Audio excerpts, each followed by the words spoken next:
Anxiety and depression. Anxiety. This is the most common disease in the United States, and about 20% of children and adolescents suffer from this common disease, which affects 40 million under the age of 18. Anxiety is treatable. OCD, panic disorder, and phobia are sorts of anxiety, and symptoms include nervousness, criticism, uncontrolled thoughts, which all lead up to anxiety. Depression.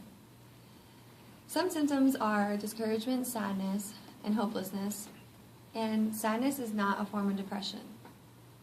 When you're feeling sad for a short period of time, it may be considered the blues, but you have to have significant symptoms to be diagnosed as depressed. For example, a teacher is most likely to have 3 out of 30 students in her classroom with a mild case of depression. And females are twice as likely to become depressed than males during the adolescent stage. These are the 5 contributors to depression, which are feelings, thoughts, behaviors, memories, and physical symptoms. Depression and anxiety is not something we feel once in a while. They increase to other disorders, feelings, reactions, and thoughts. One of those is eating disorders. When getting anxiety, children may lack an appetite. Sometimes this happens when a student is too stressed out for an exam. Another one is post-traumatic stress disorder. This can happen from abuse, death in the family. This really affects their schooling when it comes to interacting with others. Another one is separation anxiety. This can happen when young children are dropped off at school for the first time and their parents try to leave them. Another one is panic disorder. Sometimes children panic when they don't feel good enough and they feel like others are examining them and judging them. Some external effects are more behavioral effects. This can be shaking or chills. Sometimes they lose control of their actions by throwing tantrums or being snappy towards others. They also show signs of negative emotions like crying or sighing.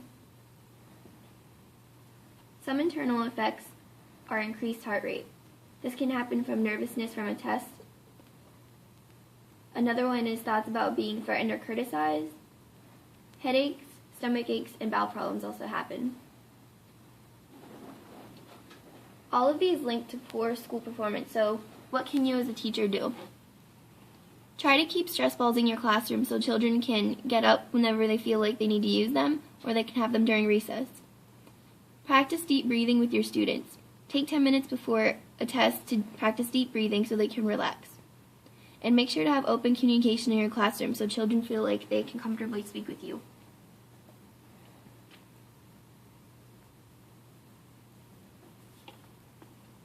So take a minute. Do you get anxiety from classes? And how do you know? What behaviors do you show? Symptoms of depression: depressive mood or excessive sadness, loss of interest in activities, sleeping problems, fatigue and lack of energy, feelings of worthlessness and excessive guilt, and failure to make expected weight gains, especially in adolescence. Causes of depression. One cause of depression is genetics. Some people carry genes that are more prone to depression, but not all people with these genes are depressed. Other causes can be environment, surroundings, and life experiences, or stressful situations such as parents getting a divorce, grades, relationships with friends or significant others, etc. One way to seek help is to first talk to your parents about being depressed. Parents often dismiss their concern because they might feel this problem will resolve on its own. In the case of divorce, parents often feel guilty, thinking they caused all of this sadness in their children.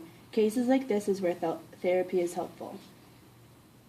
You can also set up an appointment with a school counselor or a teacher. You may even want to call your family doctor to get tested for depression, which may then lead to seeing a psychiatrist, a psychologist, a social worker, and then even being prescribed medication.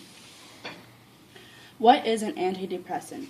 Antidepressants are medications that focus on the serotonin and dopamine chemicals in the brain. Since these chemicals regulate mood, the antidepressants help get those levels of those chemicals back to normal within 4 to 6 weeks of use. Doctors will then slowly wean you off once you start to feel better. Depression can affect students academically. Students with depression most likely have less energy. With less energy, they do not feel like participating in school activities or doing homework or in-class assignments. They also will have negative thoughts and will not believe they can complete an assignment. They also, going along with the less energy, they will not feel like getting up in the morning. So with not getting up in the morning, they may not come to school, and if you do not come to school, you cannot succeed academically. Students also may have suicidal thoughts, which can eventually lead to death. How teachers can approach students with depression.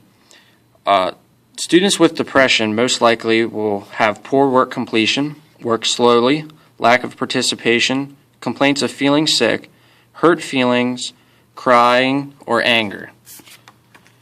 So what teachers can do to help students with depression is frequently give feedback on academic success and social behavior, teach students problem-solving skills, teach students how to set goals and self-monitor, and frequently monitor suicidal thoughts. How parents can deal with depressed children. Earlier in the presentation, you heard how parents believe that depression will solve itself, and this is true.